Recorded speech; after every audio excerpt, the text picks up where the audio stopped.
Hi there, dive in, dive in again, your future friend for today's video. May istorya lang na mag-isgot lang ta about ang standard sa friendship. Okay? So most of us, tungkol kay mo lagi lonely and then kanang tag mga companions, kanang tag mga amigo nga mo advice ato mga practical nga mga amigos nga mo advice ato. And yeah, and then we tend to find friends sa social media, either if you're ikaw nagatrabaho sa imong workplace, and then if ikaw estudyante, of course sa imong school. Pero have you ever been thinking about what type of a friend na gusto nimo maamigo, di ba? Tungod, it doesn't mean you are enjoying no hanging with that type of people. They are your friends. Kay friendship is all about standard. It's not all about having fun. Okay? So, yeah, why not evaluate sa mga friends karon?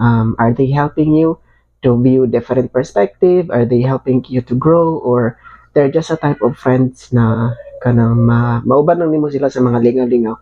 Pero when the time comes na you need a serious talk, you need a serious advice, is that type of friend maduulan nimo siya when the times of your needs, of course, right? Okay, so dili basta-basta magpili og mga amigo, di ba?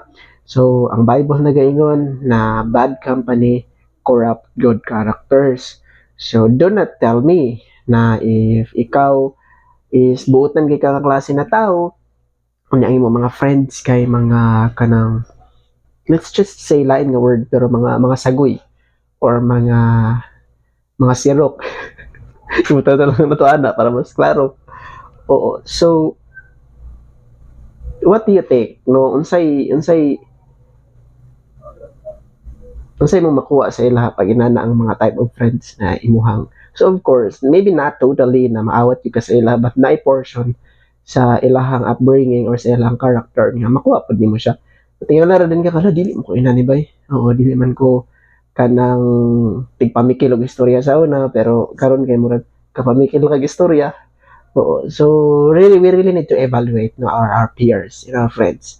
And yeah, so if na kay friends na kanang naka-help gid pag-aya sa imo ha, tag him in the comment section. And together we create a better world. Once again, this is David, your future friend. Bye.